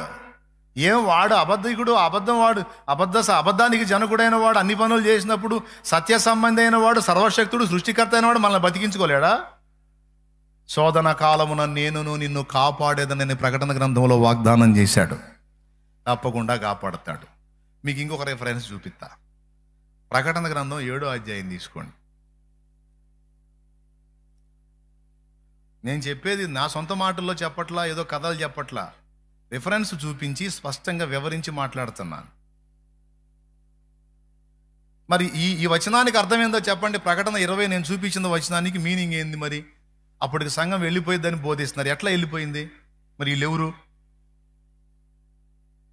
వాడి ముద్రని వ్యతిరేకించారంట, వాడి ప్రతిమకు కూడా నమస్కారం చేయలేదంట. వీళ్ళు యేసుని గురించి సాక్ష్యం ఇచ్చారంట. మరి ఎవరు వీళ్ళు? సరే, ప్రకటన గ్రంథం 7 తీశారా? ఏమండి తీశారా? చూడండి 9వ వచనం నుంచి చూడండి, బాగా చూడండి, కళ్ళు దగ్గర పెట్టుకొని చూడండి. ఇక నేను ముగించబోతున్నాను. అటు తరువాత నేను చూడగా, కళ్ళు ఒళ్ళు రెండు దగ్గర పెట్టుకొని చూడండి. అటు తరువాత నేను చూడగా, ఇదిగో ప్రతి జనములో నుండి, ప్రతి వంశములో నుండి, ప్రజలలో నుండి, ఆయా భాషలు మాట్లాడు వారిలో నుండి వచ్చి ఎవడును లెక్కింపజాలని ఇక్కడ ప్రతి అనే మాట రౌండ్ కొట్టండి. ప్రతి జనములో నుండి అంటే భూమి మీద ఉన్న జనములన్నిటిలో నుండి, ప్రతి వంశములో నుండి అంటే భూమి మీద ఉన్న వంశములన్నిటిలో నుండి, ఇక ఈ దేశం ఆ దేశం లేదు, ప్రపంచవ్యాప్తముగా, అలాగే ప్రజలలో నుండి, ఆయా భాషలు మాట్లాడు వారిలో నుండి వచ్చి ఎవడును లెక్కింపజాలని ఒక గొప్ప సమూహము కనబడెను. అబ్బో, ఎవరు లెక్క పెట్టలేరంట. దేవునికి స్తోత్రం. నేను చెబుతున్నా, ఇప్పుడు సువార్త విననోళ్ళు, సువార్తను వ్యతిరేకించే వాళ్ళు కూడా భవిష్యత్తులో విని మారు మనసు పొంది రక్షణలోకి రాబోతున్నారు. చాలా మంది కోట్ల సంఖ్యలోనే మారుతారు ప్రజలు. ఇంకా అప్పుడే ఈ వచనం నెరవేర్పు. ప్రతి జనములో నుండి, ప్రతి వంశములో నుండి, ప్రజలలో నుండి, ఆయా భాషలో మాట్లాడు వారిలో నుండి ఎవడునూ లెక్కింపజాలని ఒక గొప్ప సమూహము కనబడెను. సింహాసనం ఎదుట ఉన్నారట. వాళ్ళు తెల్లని వస్త్రాలు ధరించి ఖర్జూరం మట్టలో చేతబట్టుకొని దేవుని మయం పరుస్తున్నారట. ఎంత సమూహం అంటే ఆ సమూహాన్ని ఎవడు లెక్క పెట్టలేడని చెప్పాడు. ఓకే, వీళ్ళెవరు?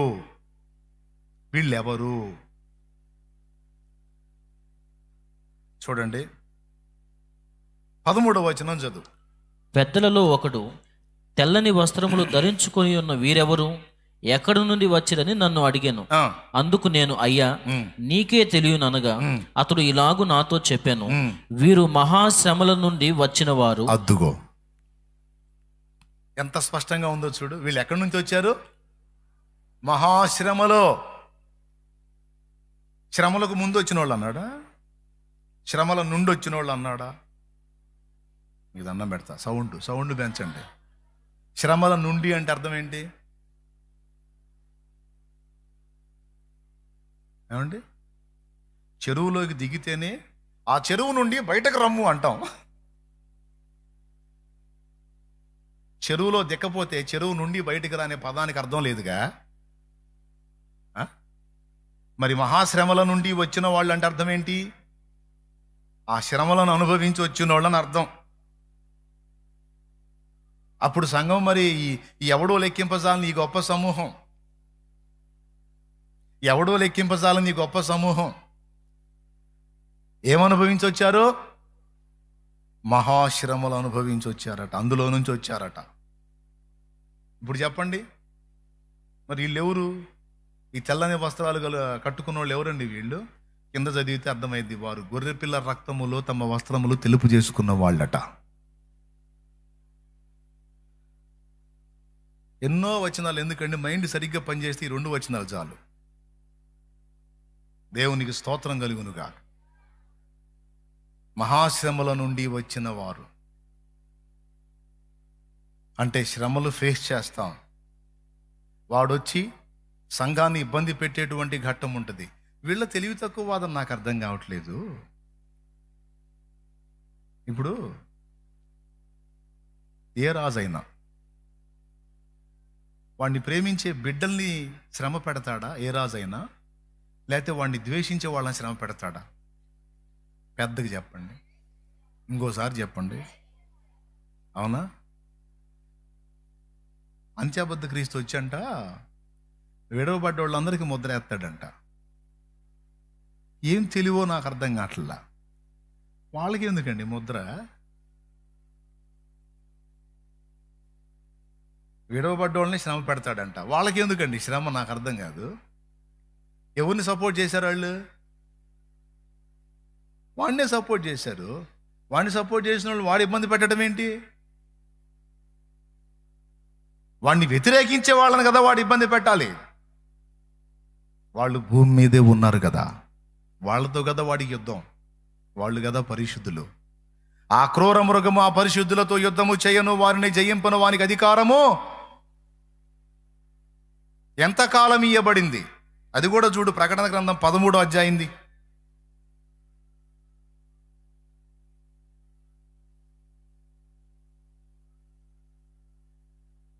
13వ అధ్యాయం తీసుకున్నావా? చూడండి, 7వ వచనం చదువు. మరియు పరిశుద్ధులతో యుద్ధము చేయను, వారిని జయింపును, దానికి అధికారం ఇవ్వబడింది. దేవునికి స్తోత్రం కలుగును గాక. ఎన్ని నెలలయా? 5వ వచనం చదువు. మరియు 42 నెలలు తన కార్యము జరుపని అధికారము దానికి ఏర్పాటాయను. అంటే 42 నెలలు ఉండుటకు దానికి అధికారం ఇయ్యబడెను. అది విషయం. 42 నెలలు సంవత్సరాల్లోకి తీయండి, 3.5 సంవత్సరం వచ్చింది. 3.5 సంవత్సరాలు వాడు సంఘమును శ్రమ పెడతాడు. వాడి పరిపాలన, ప్రపంచ నియంత పరిపాలన ప్రారంభమైన 3.5 సంవత్సరములు, 42 నెలలు వాడు తన అధికారమును నెరవేర్చ వాడికి అవకాశం ఇయ్యబడింది. ఆ 42 నెలలు వాడు ఏం చేస్తాడు? పరిశుద్ధులతో యుద్ధము చేయను, వారిని జయింపను, వానికి అధికారం ఇయ్యబడి ఉన్న. అంటే ఆ 42 నెలలు పరిశుద్ధులు ఎక్కడున్నారు? ఇంతగా పరిశుద్ధులు అంటే ఎవరు? 1 కొరింథీ పత్రిక 1వ అధ్యాయం 2వ వచనం.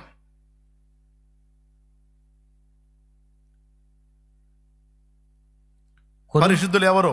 కొరింథీలోనున్న దేవుని సంఘమునకు అనగా క్రీస్తు యేసునందు పరిశుద్ధపరచబడిన అది యేసు. ఇప్పుడు మనందరం ఎవరు?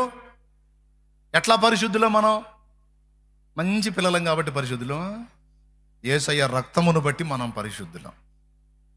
స్తోత్రం. దేన్ని బట్టి? అంతేనా? ఇంకేమన్నా ఉందా? మనం పరిశుద్ధపరచబడింది ఎవరిని బట్టి? ఎవరిని బట్టి పరిశుద్ధులు? ఇక్కడ పరిశుద్ధులు ఎవరు మరి? వాడు పరిశుద్ధులతో యుద్ధము చేయను, వారిని జయింపను. ఎవరు ఈ పరిశుద్ధులు? యేసు రక్తము చేత విమోచింపబడిన పరిశుద్ధులు, అనగా సంఘము. సంఘమును వాడు 42 నెలలు ఇబ్బంది పెడతాడని ఇంత స్పష్టంగా ఉంది. నా మాట చెప్పాను, రెఫరెన్స్ చూపించాను. ప్రకటన గ్రంథం 13లో పరిశుద్ధులతో యుద్ధము చేయను, 7వ వచనం, వారిని జయింపును, వానికి అధికారం ఇవ్వబడెను అన్నాడు. 13:7లో ఎంత టైం అంటే 13:5లో టైం ఇచ్చాడు. మరియు 42 నెలలు తన కార్యము జరుపున అధికారము దానికి ఏర్పాటాయను. ఇంత స్పష్టంగా 3.5 సంవత్సరం, 42 నెలలు అంటే లెక్కేసుకోండి, సంవత్సరానికి 12 నెలలు. 3.5 సంవత్సరం ఎన్ని నెలలు వస్తాయి? 42 నెలలు వస్తాయి. లెక్కేసుకోండి. 12 3 36. 3 సంవత్సరాలకి, సంవత్సరానికి 12 నెలల కాడికి 3 సంవత్సరాలకి 36 నెలలు. అర్ధ సంవత్సరానికి 6 నెలలు. ఈ 36కి 6 కలుపు 42 నెలలు. వెరసి 3.5 సంవత్సరం వాడు సంఘమును ఇబ్బంది పెడతాడని స్పష్టంగా దేవుని వాక్యం మొత్తుకొని చెబుతుంటే, మనం ఉండం, మనం ఉండం. అట్లా బోధించే వాళ్ళంతా తేడా బోధకులు. ఏది? శ్రమలు ఉంటాయిరా, సిద్ధపడండి అని బోధించే వాళ్ళంతా తేడా బోధకులు అంట. ఏముండవు, నున్నగా కడుపులో సల్ల కదలకుండా ఆయన వస్తాడు, మనం పోతామని చెప్పేవాళ్ళు సత్యబోధకులు. బాయ్, కడుపులో సల్ల కదలకుండా నున్నగా సల్లగా వాడు బయలుపడక మునిపి ఆయన వస్తాడు, మనం పోతాం అనేదేమో వాళ్ళే సత్యబోధకులు. శ్రమలు ఉంటాయి, 3.5 ఏళ్ళు వాడు మన టార్గెట్ చేస్తాడు, మనం వాడి పరిపాలన ఎదుర్కోవాల్సి వచ్చింది, మనం ప్రిపేర్డ్గా ఉండాలి. అవసరమైతే ప్రభువా నిన్ను ప్రేమించి నీ కోసం ప్రాణమైనా పెట్టడానికి ఇష్టపడుతున్నానన్న సమర్పణలో మనం ఉండాలని చెప్పేవాడేమో తప్పు బోధకుడు అంట. మీ మనస్సాక్షిని బట్టి మీరు చెప్పండి, ఏది సత్యం? శ్రమలకు సిద్ధపరిచేవాడు సత్య సంబంధే, మనకే శ్రమలు ఉండవు, డింగ్మని పోతాం అనేవాడు సత్య సంబంధే. బైబిల్ మొత్తం స్టార్టింగ్ నుంచి ఎండింగ్ దాకా ఏం మొత్తుకుంది? కొత్త నిబంధన. అనేక శ్రమలు పొందిన మీదట మన పరలోకము. కొంతమంది ఏమంటున్నారు, బ్రదర్ ఆ శ్రమలు అంటే ఇప్పుడు మనం లైఫ్లో పడుతున్నాం చూడు, అయ్యి బ్రదర్ మహాశ్రమలు అంటే అప్పుడు మనం ఉండం. నేను అంటున్నాను, మనం పొందే శ్రమలు మనం పొంది పోతాం ఒకవేళ. అప్పటి తరం వాళ్ళు అప్పుడు ఉంటారుగా. ఒకవేళ మనం ముందు పోయామనుకోండి, ఇప్పుడు 40 ఏళ్ళ వరకు మనం బతికుంటే స్తోత్రం, మనం కూడా ఉంటాం అందులో. ఈలోపు మనం పోయామనుకో, ఆ చివరి ఘట్టంలో ఉండే తరమునైనా ముందే అప్రమత్తం చేయాలి, ప్రిపేర్ చేయాలని నేను మొత్తుకుంటున్నా. అది నేను చెబుతుంది. అంటే మీరు ఉండకపోయినా, నేను ఉండకపోయినా మన పిల్లలన్నా ప్రిపేర్ చేయాలి కదండి, సిద్ధపరచాలి కదా. అరే మీరు ఉంటారా, వాడు ఎంటర్ అవుతాడు, ఇలాంటి ఆజ్ఞను అమలు చేస్తాడు, కాబట్టి మీ విశ్వాసాన్ని కాపాడుకోండి, తలొంచకండి, దీనికి సిద్ధపడి ఉండండి అని బిడ్డలకు నేర్పుకోవటం మంచిదా చెడ్డదా? మైండ్ బాగున్న వాళ్ళందరూ చేతులు ఎత్తండి. మంచిదే అన్నోళ్ళు స్తోత్రం. ఏం కాదని అసలు అట్లా చెప్పకూడదు, మనకి ఏం ఉండవు అని చెప్పాలి. అది సత్యం. మనకు అసలు ఏ నొప్పి ఉండదు, కడుపులో సల్ల కదలకుండా ఆయన వస్తాడు, మనం పోతాం అని చెప్పేది సత్యం అన్నోళ్ళు చేతులు ఎత్తండి. మీ మనస్సాక్షి ఒప్పుకోవట్లా, మీ మనస్సాక్షి ఒప్పుకోవట్లా. అట్లెట్లా కుదిరిద్ది అన్న? శ్రమ పొందకుండా ఎట్లా? శ్రమలకే మనం సిద్ధపడాలి. ఎవడైనను నన్ను వెంబడింప గోరి నీడల ప్రతి దినము తన సిలువను ఎత్తుకొని తనను తాను ఉపేక్షించుకొని నన్ను వెంబడించాలి. ఏమండి, హెబ్రీ పత్రిక ఎంత స్పష్టంగా చెప్పిందండి. ఒకసారి హెబ్రీ పత్రిక కూడా, కొలసై పత్రిక కూడా మొత్తం చూసుకోవచ్చండి. మన హెబ్రీ పత్రిక 2వ అధ్యాయం ఎంత స్పష్టంగా చెప్పిందో చూడండి. 10వ వచనం. బాయ్ ముగించబోతున్నానయా, సంతోషంగా స్తోత్రం చెప్పండి. అమ్మో, ఒక్కళ్ళు కూడా స్పందించలేదే. చదువు. హెబ్రీ పత్రిక 2వ అధ్యాయము 10వ వచనం చదువుతున్నాడు చూడండి. ఎవని నిమిత్తము సమస్తమును ఉన్నవు, ఎవని వలన సమస్తమును కలుగుచున్నవు, ఆయన అనేకులైన కుమారులను మహిమకు తెచ్చుచుండగా వారి రక్షణకర్తను ఆగు. వారి రక్షణకర్తను. ఎవరు మన రక్షణకర్త? భజింతుము నిన్ను యేసమా రక్షణకర్త. ఎవరు మన రక్షణకర్త? నోరు తెరిసి వారి రక్షణకర్తను శ్రమల ద్వారా సంపూర్ణుడిగా చేయుట. ఎలా సంపూర్ణుడయ్యాడట రక్షణకర్త? శ్రమల ద్వారా. ఎలా సంపూర్ణుడయ్యాడు? శ్రమల ద్వారా. అంటే ఆయన అంటే అసంపూర్ణుడు కాబట్టి ఆయనకి శ్రమలు అవసరం. ఆయన కొంచెం తేడా కాబట్టి శ్రమల వల్ల సంపూర్ణుడయ్యాడు. మనం తేడా కాదు కదా, మనకు అవసరంలా. తెలివి తగలయ్యా, దేవునికి స్తోత్రం. చదువు, కింద చదువు, అయిపోలా. పరిశుద్ధ పరచు వారికిని పరిశుద్ధ పరచబడు వారికిని అందరికీ ఒక్కటే మూలము. ఈ హేతువు చేతను వారిని సహోదరులను పిలుచుటకు ఆయన పరిశుద్ధ పరచు వానికిని పరిశుద్ధ పరచబడు వారికిని అందరికీ ఒక్కటే మూలము. పరిశుద్ధ పరచేటువంటి వాడు రక్షణకర్తకే శ్రమల వల్ల సంపూర్ణత అయితే, పరిశుద్ధ పరచబడే మనకు కూడా శ్రమల ద్వారానే సంపూర్ణ సిద్ధి అని మర్చిపోవద్దు. ఇదే సత్యం, ఇదే సత్యం. శ్రమలను అసహించుకోవటం ఎప్పుడూ చేయొద్దు. దేవా, నీ నిమిత్తం అవసరమైతే శ్రమ పడతాను, అవసరమైతే దెబ్బలు తింటాను, అవసరమైతే నలగగొట్టబడతాను, అవసరమైతే సమస్తం కోల్పోతాను, అవసరమైతే ప్రాణాన్ని కూడా వదులుతాను. ప్రభువా, నేను సిద్ధపడి ఉన్నాను, నన్ను నేను ఉపేక్షించుకున్నాను, నా సిలువనెత్తుకున్నాను, నేను ఏమైనా అయిపోవడానికి ఇష్టపడుతున్నాను. యేసయ్యా, నేను నిన్ను ప్రేమిస్తున్నా. ఆటలు పాడటం కాదు, కదిలితే ప్రేమించేదన్ అధికము. నేను మాటలేనా? అంతసేటు ప్రేమిస్తే మరి ఆయన ప్రాణం పెట్టాడు కదా ప్రేమించి. మరి నువ్వు కూడా బద్ధుడవై బద్ధురాలవై, నేను కూడా బద్ధులమై ఉండాలి కదా. గనుక నా ప్రియమైన దేవుని బిడ్డలారా, దేవుడు నాకు అనుగ్రహించిన పిల్లలారా, కాపరిగా నాకు మీ మీద బాధ్యతను అప్పచెప్పాడు నా తండ్రి. అందుకే మిమ్మల్ని జాగ్రత్త చేయుట న్యాయమని మిమ్మల్ని హెచ్చరిస్తున్నా. ఈ మాటల్ని పెడచెవిన పెట్టకండి. ఎంత పెద్ద ఫేమస్, ఎంత పెద్ద హడావుడి పాస్టర్ బోధించిన శ్రమలకు ముందే మనం వెళ్ళిపోతామనే బోధన ఎట్టి పరిస్థితుల్లో నమ్మకండి. నిద్రమత్తులు కాకండి. శ్రమలకు సిద్ధపడండి. కొంతమంది ఈ మాట నచ్చనోళ్ళు, సిలువను ద్వేషించేటువంటి దిక్కుమాలిన క్రైస్తవ్యం ఒకటి వచ్చిందని చెప్పాక, వాళ్ళు ఒకవేళ నన్ను విమర్శించినా తిట్టినా నొచ్చుకోవద్దు. ఎందుకంటే నేను చెప్పే మాట వాళ్ళని గుచ్చిద్ది కాబట్టి నొచ్చుకొని ఖచ్చితంగా నన్ను విమర్శిస్తారు. బయటికి విమర్శించకపోయినా లోపలైనా గుటగుటలాడుతూ ఉంటారు. నేను కనపడితే చాలు ఎగాదిగా చూస్తూ ఉంటారు. వీడు తేడా, ఎందుకు తేడా అంటే వీడు శ్రమలు ఉన్నాయని చెబుతాడు, శ్రమల్లో మనం ఉంటామని చెబుతాడు. అందరూ శ్రమలకు ముందే మనం వెళ్ళిపోతామని చెబుతుంటే వీడు మాత్రం శ్రమల్లో మనం ఉంటామని చెబుతాడు. మామూలుడు కాదు. ఏడిశారు. నేను పట్టించుకోను. మీరు లక్ష్య పెట్టొద్దు. కానీ నేను అందించింది మాత్రం సత్యం. ఫైనల్ క్లైమాక్స్లో మళ్ళీ ఇంకొక మాట చెప్తున్నా. ఇందు మూలంగా మనం సిద్ధపడదాం అంటున్నా. సరే, సిద్ధపడతాం.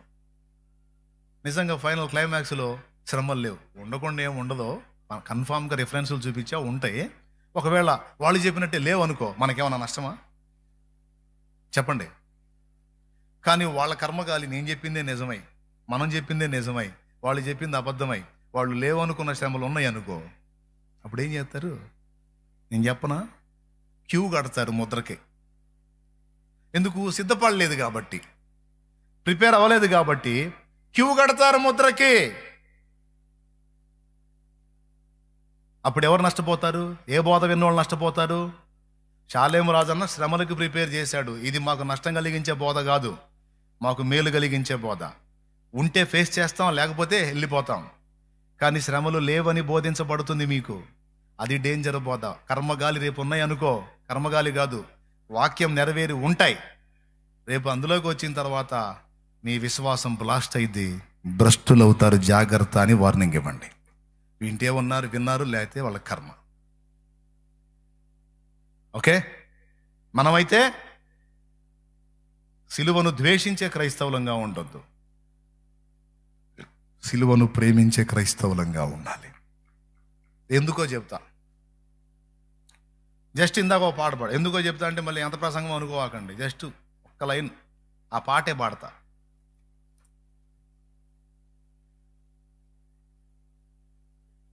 జయ హే జయ హే జయ హే జయ హే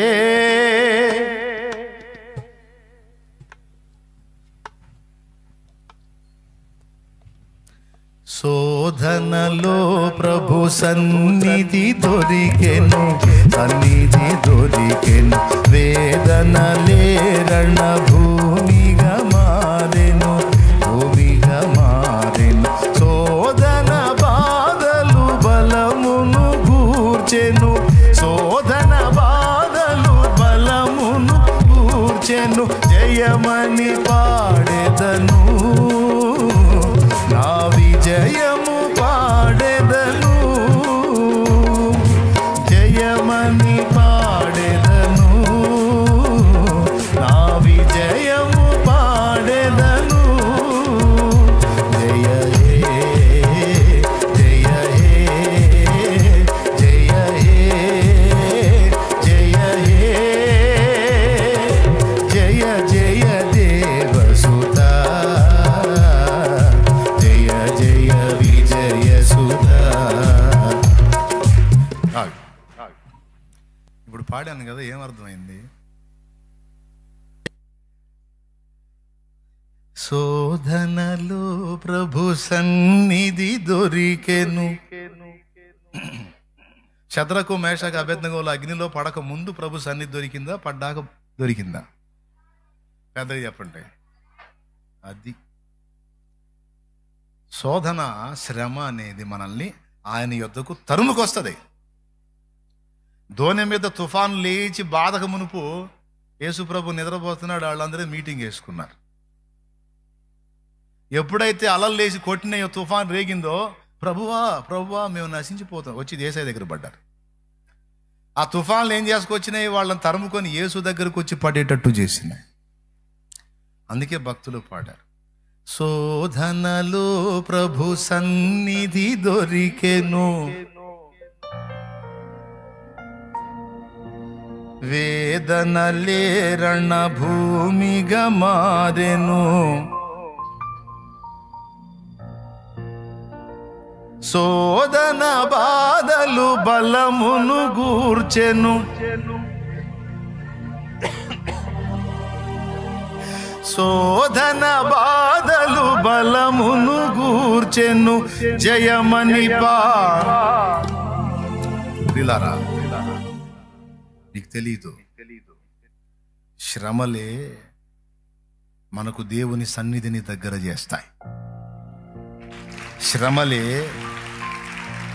మనకు రణభూమిగా మారి అందులో జయం పొంది రేపు దేవుని బహుమానం పొందడానికి కారణమవుతాయి. ఏ శ్రమ పొందకుండా, ఏ పోటు పొడవకుండా రేపు ఏం పొందుతా? నాకు అర్థం కావట్లేదు. బహుమానం ఎందుకు ఇవ్వాలి? క్రీస్తు కొరకు శ్రమపడి, నింద పొంది, బాధ పొంది, ప్రయాసపడి, ఇబ్బంది పడి, మరి ఆ రణభూమిలో పోరాడి జయిస్తే బిడ్డదా, కష్టపడ్డాదా, ఇదిగో బహుమానం అంటాడు. బహుమానం అనగానే మనకేదో షీల్డ్లను, కప్పులు గుర్తొస్తాయి కాదు. ఆయన ఇచ్చే బహుమానం వేరు. ఆడికి పోతే కానీ అర్థం కాదు. ఈ 10 పట్టణాల మీద ఉండి అంటాడో, లేకపోతే ఈ ప్రాంతం తీసుకోమంటాడో, ఎంత కేటాయిస్తాడో తెలియదు. అది నిత్యత్వం అంతా ఉంటుంది మనకి. కహాని కాదు, బైబిల్ చెప్పిన సంగతి అది. ఇక ఎంతమందిని అప్పచెబుతాడో, ఎంతమంది మీద అధికారిగా ఏర్పాటు చేస్తాడో, ఇక ఏ స్థాయిని ఇస్తాడో తెలియదు. ఆ రణభూమిలో గెలిచిన వాడికి అసలు ఏ మాత్రం యేసుప్రభు కోసం వాడబడకుండా, శ్రమ పడకుండా, ఫుల్గా సబ్బును రుద్దినట్టు యేసుప్రభుని బాగా వాడుకుంటే, ఎవరిని? యేసుప్రభుని బాగా సబ్బును రుద్దినట్టు రుద్ది బాగా యేసుప్రభుని వాడుకుంటే, రేపు పరలోకం మీద నాకు బాగా వాడావు రారా, నన్ను మామూలుగా వాడలేదురా నువ్వుదా, సూపర్గా వాడావు. అదేంది ప్రభా, మరి వాడుకున్నా కూడా, నిన్ను వాడుకున్నా కూడా మరి బహుమానం, నన్ను వాడుకున్నావు, నీకు నీకు బహుమానం దారా. ఎవరికి ఇస్తాడు బహుమానం? సబ్బు అరిగిపోయినట్టు యేసు కోసం అరిగిపోయినోడికి బహుమానం అంటే, అరిగిపోయినావికి బహుమానం, శ్రమ పడినావికి బహుమానం, కష్టపడ్డావికి బహుమానం. ఇప్పుడు సుకన్య సోదరుని నిద్రించింది, కూటమి అయిపోయిన తర్వాత అందరూ సంఖలో బైబిళ్ళు పెట్టి హల్లెలూయా అని ఒక ముద్ద తిని పోతానే ఉంటారు. మరి ఆమె పోయేటప్పటికి, పరిచారకులు పోయేటప్పటికి ఎంత టైం అయింది? సాయంత్రం 6 అయింది. ఏం కర్మండి? అందరూ తెలివైన వాళ్ళు చక్కగా ఆదివారాన్ని కూడా, ఇప్పుడు ఫస్ట్ కూటానికి వచ్చిన వాళ్ళు కొంతమంది కూటమి అయిపోగానే ఇప్పుడు కొంతమంది ఇప్పటికే టైం చూసుకుంటూ ఉంటారు, కానీ వెళ్ళాలి మేమని. ఎందుకు? ఇప్పుడు నుంచి పనికి పోవటానికి మహా తెలివి. ఆదివారాన్ని కూడా రుద్దుతున్నారు సబ్బులాగా. స్తోత్రం, హల్లెలూయా. ఏమండి, మరి ఆ బిడ్డ ఎంతమంది పరిచారకులు? ఎప్పుడు అన్నంగా వచ్చి ఎప్పుడు దాకా చాకిరి? దేవుని కోసం కరిగిన జీవితం, అరిగిపోయిన జీవితం, వాడబడిన జీవితానికి బహుమానం. ఈ రణభూమిలో పోరాడాలి, విజయం సాధించాలి, దేవుని కొరకు ఖర్చు అవ్వాలి. వేదనలే రణభూమిగా మారెను, ఆ రణభూమిలో జయం సాధించాలి. శోధనలో ప్రభు సన్నిధి దొరికెను, వేదనలే రణభూమిగా మారెను, శోధన బాధలు బలమును. నీకు తెలియదు, రాటు తేల్తా ఉంటాను. ఈ శోధనలో అటుకొట్టి ఇటుకొట్టి, అటుకొట్టి ఇటుకొట్టి మొండి విశ్వాసలాగా తయారైపోతా. ఎట్ట అయిపోతావు అంటే, ఈ కొట్టబడి చివరికి నీ తల తీసేస్తానంటే, తీసేరా తొందరగా. కానీ ఏం చేస్తావు? మహాయ తల తీసేస్తావు. నువ్వు తీసేస్తే ఆయన అతికించలేడు వెళ్ళి ఎరా. కానీ ఏం చేస్తావు? మహాయితే చంపుతావు. ఎప్పుడైనా చచ్చేదే, అదేదో ఆయన కోసం తెచ్చే సాక్ష్యం. శోధన బాధలు బలమును గూర్చెను, బలవంతులుగా చేస్తాయి మనల్ని శ్రమలు. ఇప్పుడు చెప్పండి, సిలువను అసహించుకోవాలా, స్వాగతించాలా? మరి ఇప్పుడు శ్రమలు పోవాలని చేయమంటారా, ఉండాలని చేయమంటారా, రావాలని చేయమంటారా? నీకు దండం రా, నేను అడిగే వస్తాను, మాకు తెలుసు.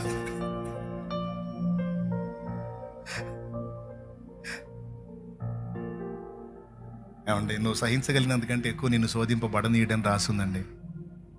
మొదటి కొరింథీ పత్రిక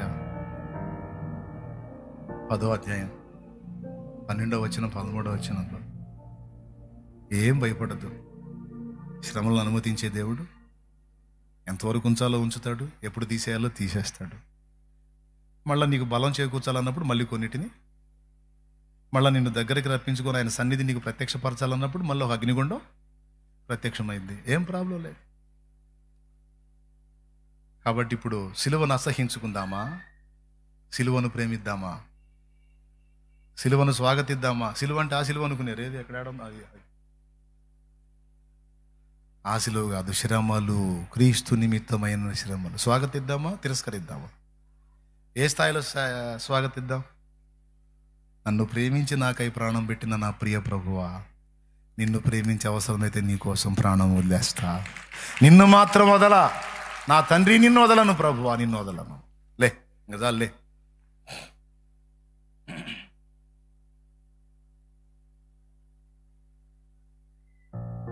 ప్రార్థన కాలము బహు ప్రియమాయను.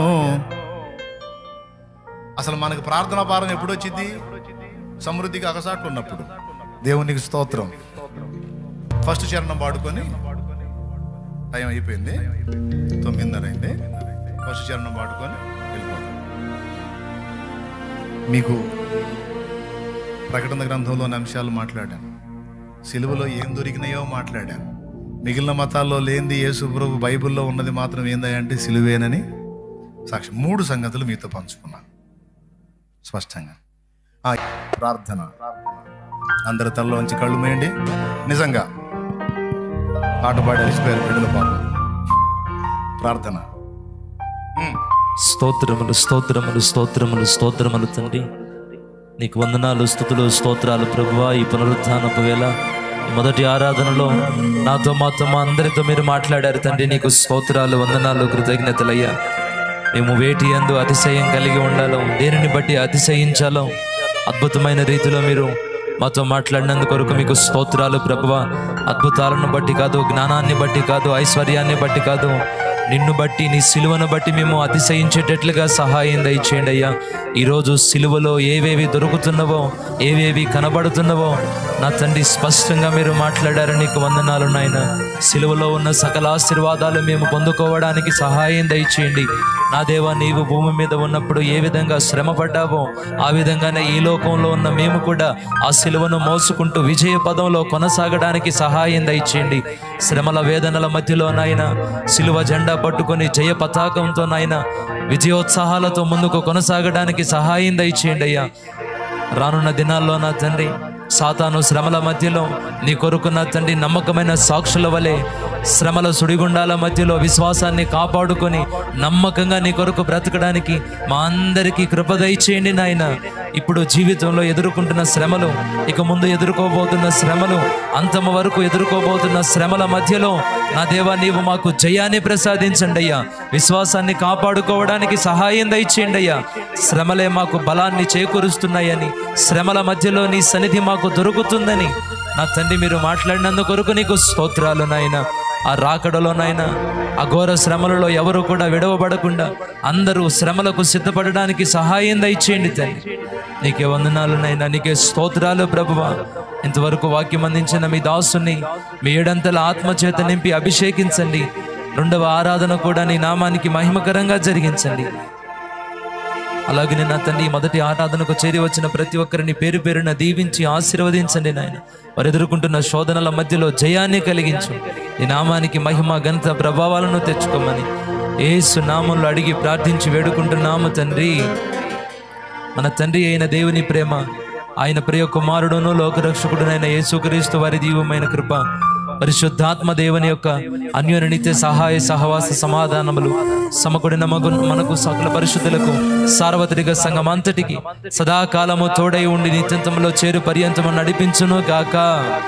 యేసు రక్తమే జయం, ప్రభు యేసు రక్తమే జయం. యేసు నామమునకు సంపూర్ణ విజయం కలుగును గాక. హల్లెలూయా, హల్లెలూయా.